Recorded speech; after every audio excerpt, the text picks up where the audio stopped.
सध्या फक्त भारतातच नव्हे तर जगभरात एका पक्षाची एका पार्टीची चर्चा आहे आणि ती पार्टी म्हणजे CGP अर्थात कॉकरोच जनता पार्टी। भारताचे सरन्यायाधीश एक वक्तव्य करतात, बेरोजगार तरुणांना झुरळाची उपमा देतात आणि त्यानंतर भारतातली ही तरुणाई एकवटते आणि त्याला स्वरूप येतं ते कॉकरोच जनता पार्टीचं। त्याचा जो संस्थापक अध्यक्ष आहे तो मराठमोळा अभिजित दिपके। तो सध्या अमेरिकेमध्ये शिक्षण घेऊन त्याची डिग्री कंप्लीट झाली आहे। तो सुद्धा एक बेरोजगार युवक आहे आणि हे वाक्य त्याला लागलं आणि तिथून जी स्थापना झाली या CGPची। पण मात्र हा अभिजित दिपके कोण आहे, त्याचं घरचं बॅकग्राऊंड काय आहे, तो तिथपर्यंत कसा गेला आणि ही कल्पना त्याच्या डोक्यात कशी आली, या सगळ्यांचे प्रश्न आपल्याला आज सगळ्यांच्या मनात पडले, त्याची उत्तरं जाणून घ्यायची आहेत। आणि यासाठीच माझ्यासोबत अभिजित दिपके यांच्या घरातील व्यक्ती अर्थात त्याच्या वहिनी आहेत अर्चना दिपके। आणि एक महत्त्वाचं तुम्हाला सांगायचं आहे की अर्चना दिपके या हिंगोली जिल्ह्यामध्ये जिल्हा परिषद सदस्य त्या जिल्हा परिषद सदस्य आहेत आणि विशेषतः अपक्ष निवडून आले आहेत, कुठल्याही पॉलिटिकल पक्षाच्या त्या सदस्य नाही आहेत। सुरुवातीला तुमची मला ओळख करून द्या आणि त्यानंतर मग आपण अभिजितकडे येऊ। नमस्कार, मी अर्चना परमेश्वर दिपके, अभिजित दिपकेची मी मोठी वहिनी आहे। आणि कुठून तुम्ही मी जी आताची जिल्हा परिषदेची जी निवडणूक लढवली ही परभणी जिल्ह्यातून लढवली आणि ही माझ्या कर्मभूमीतून म्हणजे माझ्या माहेराकडून मी ही निवडणूक लढवलेली आहे। आणि या निवडणुकीमध्ये मी अपक्ष म्हणून फॉर्म भरला आणि अपक्ष म्हणूनच मी ही निवडणूक जिंकलेली आहे। मी कुठल्याही पक्षाशी बांधील नव्हते किंवा मी कुठल्याही पक्षाकडून ही निवडणूक लढलेली नाही आहे। तर मला एवढंच सांगायचं आहे की मी एक सुशिक्षित बेरोजगार आहे। शिक्षण काय झालं? माझं शिक्षण हे मी स्वतः BA DED BEd MAd आहे आणि एवढं शिक्षण शिकूनसुद्धा मी घरीच होते, म्हणून मी अपक्ष म्हणून एक फॉर्म भरला आणि माझ्या सर्कलमधील, माझ्या जिल्ह्यातील, माझ्या महाराष्ट्रातील आणि माझ्या देशातील आज जो सुशिक्षित बेरोजगार तरुण आहे यांच्यासाठी काहीतरी करण्यासाठी, माझ्या शेजारी राहणाऱ्या तरुणांसाठी काहीतरी करण्यासाठी आपण सत्यतेनं खूप गरजेचं आहे, आपण आवाज उठवणं खूप गरजेचं आहे। त्यामुळं मायबाप जनतेने मला अपक्ष उमेदवार म्हणून नाही तर एक मी सुशिक्षित बेरोजगार आहे म्हणून मला भरघोस मतांनी निवडून दिलेलं आहे। आणि आता आपण पाहतो की आपला हा देश हा तरुणाचा देश आहे आणि हा जर तरुण रिकामा राहिला तर मग या तरुणाला काय अर्थ राहणार आहे। हाच विचार घेऊन आमचे जे दीर आहेत, छोटे दीर अभिजित भाऊ यांनी हा जो कॉकरोच पार्टीचा अजेंडा उचललेला आहे हा खूप महत्त्वाचा आहे। बरं, आता हे कॉकरोच जनता पार्टी अभिजितने काढली त्यावेळेस तुम्हाला समजलं कधी? ज्या दिवशी म्हणजे 16 मेला सगळी चर्चा होती नेटवर, इंटरनेटवर, मग लगेच इंटरनेट इंस्टाग्राम ओपन केल्याच्या नंतर सगळीकडं कॉकरोच कॉकरोच कॉकरोच, अगोदर कळालंच नाही की कॉकरोच नेमकं आहे काय, चाललं आहे काय। मग नंतर भाऊच्या ID ला जाऊन पाहिलं की त्या ठिकाणी भाऊचे तेव्हा खूप म्हणजे लाखामध्ये नाही तर हजारात सुरुवातीला फॉलोअर्स होते। पण भाऊनी जेव्हा हे पक्ष स्थापन केला आणि ही जी खंत आहे की माननीय महोदय साहेबांनी, भारताच्या न्यायाधीशांनी असं एक वाक्य केलं की हे जे तरुण आहेत हे आहेत कॉकरोच आहेत आणि हे परजीवी आहेत, ही गोष्ट कुठंतरी भाऊच्या मनाला लागलेली आहे। म्हणून भाऊनी स्वतः आपण समोर येऊन ह्या सुशिक्षित बेरोजगारासाठी आपण काहीतरी केलं पाहिजे आणि स्वतः ते पण एक सुशिक्षित बेरोजगार आहेत, त्यांना पण आणखी कुठली काय जॉब लागलेला नाही, काहीच नाही। बरं, मला आता सांगा तुम्ही की अभिजित जो आहे की त्याचं शिक्षण कुठं झालेलं आहे, प्राथमिक शिक्षण किंवा त्याचं एज्युकेशन कसं झालेलं आहे, तो काही आपसोबत पण काही काळ जोडला गेलेला होता, नक्की त्याचा काय इतिहास काय आहे, त्याचे घरचे काय करतात? घरचे आम्ही सर्वसामान्य कुटुंबातले आणि आमचं जॉईंट फॅमिली आहे। भाऊचं शिक्षण हे म्हणजे आमचे मोठे सासरे औरंगाबादला सर्व्हिसला असल्यामुळं ते तिकडं शिफ्ट झाले आणि भाऊचं प्राथमिक आणि माध्यमिक आणि कॉलेजचं शिक्षण हे औरंगाबादला झालेलं, म्हणजे आताच्या छत्रपती संभाजीनगरला झालेलं। आणि भाऊनी जे इंजिनिअरिंग केलं हे पुण्याला केलेलं आणि मग इंजिनिअरिंग झाल्याच्या नंतर वडील पण इंजिनियर आणि ते पण स्वतः इंजिनियर, मग त्यांना तिथे रस नाही वाटला म्हणून त्यांनी पत्रकारितेकडे वळण्याचा प्रयत्न केला आणि मग पुण्याला त्यांनी पत्रकारिता करण्याचं ठरवलं आणि तिथं ॲडमिशन पण घेतलं।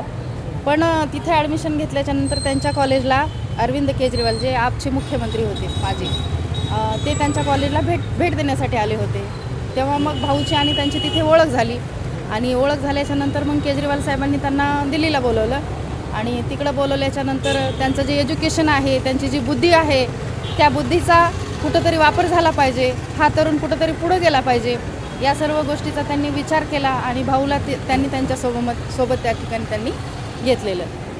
मग त्यानंतरचा अमेरिकेत कसा पोहोचला? आणि मग आम आदमी पक्षासोबत भाऊनी 2 वर्ष काम केलं. पण हे काम करत असताना त्यांना वाटलं की आपण आणखी कुठंतरी कमी पडतोय, आपलं शिक्षण या ठिकाणी थांबायले, आपलं शिक्षण हे थांबलं नाही पाहिजे. म्हणून त्यांनी अमेरिकेतल्या बोस्टन युनिव्हर्सिटीमध्ये अप्लाय केलं आणि त्या ठिकाणी त्यांनी फेलोशिपच्या याच्याखाली जाऊन त्या ठिकाणी त्यांनी शिक्षण घेतलं. आणि ते शिक्षण घेत असताना नेमकं 16 मेलाच त्यांना त्या दिवशी त्यांची डिग्री आली आणि त्या डिग्रीमध्ये सुद्धा भाऊनी त्या कॉलेजला पण टॉपर केलेलं आहे त्या दिवशी. तर काय त्यांच्याशी बोलणं कधी झालं होतं? त्यांच्याशी बोलणं काल सकाळी झालेलं. काय म्हटले? काही नाही, आता हा जो ट्रेंड चालू आहे, तरुण कसा एकवटलेला आहे, तरुणाला खरोखरच कामाची गरज आहे, त्याला नोकरी नाही तर नाही, कुठला तरी त्याला एखादा व्यवसाय पाहिजे, उच्च शिक्षित लोकांना म्हणजे एवढं शिक्षण घेऊन सुद्धा बाहेर देशात जाण्याची का गरज पडायली, ह्या सर्व गोष्टीचा विचार करून आणि भाऊ समोर गेलेले आहेत. तुमचं वैयक्तिक त्यांच्याशी बोलणं झालं होतं का? काय चर्चा काय झाली? म्हणजे घरगुती चर्चा झाली की फक्त CGP-वरच? नाही, असं काहीच चर्चा नाही, अशी काहीच चर्चा झाली नाही. बरं, आता त्यांच्यावर एक असा आरोप होतो की जी जेनझींची जी क्रांती किंवा जे आंदोलन नेपाळमध्ये बांगलादेशमध्ये झालं तसं काही भारतात करू पाहत आहेत ते, आणि तशा पद्धतीचं हे सगळं आंदोलन उभा राहण्याची त्याची जी फंडिंग आहे ती सगळ्या आंतरराष्ट्रीय पातळीवरून चालते असंही बोललं जातं. या संदर्भात काही चर्चा किंवा तुम्हाला काय वाटतं? नाही, असं काहीच नाही, असं काहीच झालेलं नाही, चर्चा वगैरे. तुम्हाला काय वाटतं, म्हणजे या सगळ्या आरोपांसंदर्भात तुम्हाला काय? आता भाऊ ठरवतील, त्यांच्या हातात आहे आता सगळं, काय करायचं काय नाही. त्यांच्या हातात म्हणण्यापेक्षा अखंड भारतातल्या तरुणाच्या हातामध्ये आहे की आता आपण काय इथून पुढचा प्लॅटफॉर्म कसा बदलायचा, काय करायचं काय नाही करायचं, हे आता तरुण वर्ग ठरवणार. म्हणजे आता विशेषतः ते जे प्रश्न विचारतात ते सत्ताधारी भारतीय जनता पक्षाला विचारतात. भारतीय जनता पक्षाचे ट्विटरवर आपण इंस्टाग्रामला पाहिले तर आज त्यांचे 8.8 मिलियन फॉलोअर्स झालेत आणि आता या कॉक्रोच जनता पार्टीचे जवळपास 5 दिवसात 14 मिलियन 16 मिलियन आत्ता, म्हणजे तो ट्रेंड प्रत्येक मिनिटाला बदलतोय. 16 मिलियनपर्यंत ते पोहोचलेत. याबद्दल काय वाटतं? कारण इतकं जगातली सगळ्यात मोठा पक्ष आणि त्याबद्दल 5 दिवसापूर्वी सुरू झालेला पक्ष. आपल्याला एवढंच म्हणायचं आहे, हे एवढे फॉलोअर्स का झालेत? हे सुशिक्षित बेरोजगार आहेत, यांना काहीतरी काम पाहिजे, यांना नोकरी पाहिजे, यांच्या हक्काचं यांना काहीतरी पाहिजे, म्हणून हे म्हणजे सगळ्या भारतातली जी तरुण संख्या आहे ही कॉक्रोच पार्टीमध्ये जाण्यासाठी. ओके, हे सगळं पाहिल्यावर अभिजितच्या आईवडिलांची काय प्रतिक्रिया होती नक्की? छान आहे, आपला मुलगा तरुणासाठी काहीतरी करते, समाजासाठी काही करते, हे प्रत्येक आईवडिलांना अभिमान आहेच ना आणि असणारच. आणि गावातली काही मंडळी आहेत त्यांचं काय म्हणणं पडतं? गावातली मंडळीचा सुद्धा भाऊंना त्यांच्या आता कॉक्रोच जनता CGPला पण भरपूर असा पाठिंबा आहे. भाऊ जे करतील त्यांना भरघोस आमचा पाठिंबा आहे आणि पुढील कार्यासाठी त्यांना आमच्या खूप खूप शुभेच्छा असतील. आता तुम्ही अपक्ष म्हणून निवडणूक लढवलेली आहे, आता स्वतःच्या घरातच CGP उभा राहिली आहे, काही राजकीय पक्ष त्याचा व्हावा किंवा सगळ्या तरुणांनी एकत्र येऊन भारताची सत्ता हातात घ्यावी असं काय वाटतंय? नाही, असं काही नाही, ते ठरवतील, त्यांचा काय आहे विचार काय नाही त्यांच्या पक्षाचा ते ठरवतील. आणि तुम्ही सुशिक्षित तरुण, बेरोजगार सुशिक्षित तरुण, म्हणजे आता जसं अभिजित म्हणतो की प्रत्येक सुशिक्षित तरुण, जसं सरनेने सांगितलं झुरळे, तर आपणही स्वतःला झुरळ जर म्हणून घेतलं तर या सगळ्या झुरळांना काय वाटतं? या सगळ्या झुरळांना काय वाटते म्हणजे आपण एवढं शिक्षण घेऊन सुद्धा स्वतःला झुरळ म्हणून घेणं म्हणजे ही किती मोठी शोकांतिका आहे. आणि का आपण झुरळ म्हणून घ्यावं? आपल्या आईवडिलांनी आपल्यासाठी एवढा शिक्षणाला खर्च केला आहे, मग हे आपल्याला कोणतरी असं काहीतरी बोलावं आणि आपण ते शब्द घेऊन बसावं असं नाही ना. मग त्या माणसाला समोरच्या प्रत्युत्तर देण्यासाठी आपल्याला काहीतरी करावं लागणार आहे. बरं, हा जो सपोर्ट मिळतोय तो सपोर्ट भारतातल्या युवकांचा आक्रोश आहे सत्ताधाऱ्यांविरोधात, सरकारविरोधात, अशी कुठंतरी भावना निर्माण होतीये का? होते ना, ऑफकोर्स. कारण आपण पाहताय, आताचं नीटचं उदाहरण घ्या ना तुम्ही. आईवडील मुलासाठी किती झटतात, रात्रंदिवस मेहनत करतात. मुलगा अभ्यासाला बसला तर आईवडील त्याच्याबरोबर अभ्यासाला बसतात. आणि शेवटी आता नीटचा रिझल्ट काय लागला? भारतातल्या 17 विद्यार्थ्यांनी आत्महत्या केल्या. त्या का केल्यात याचा प्रश्न विचारणार कोणीतरी पाहिजे ना.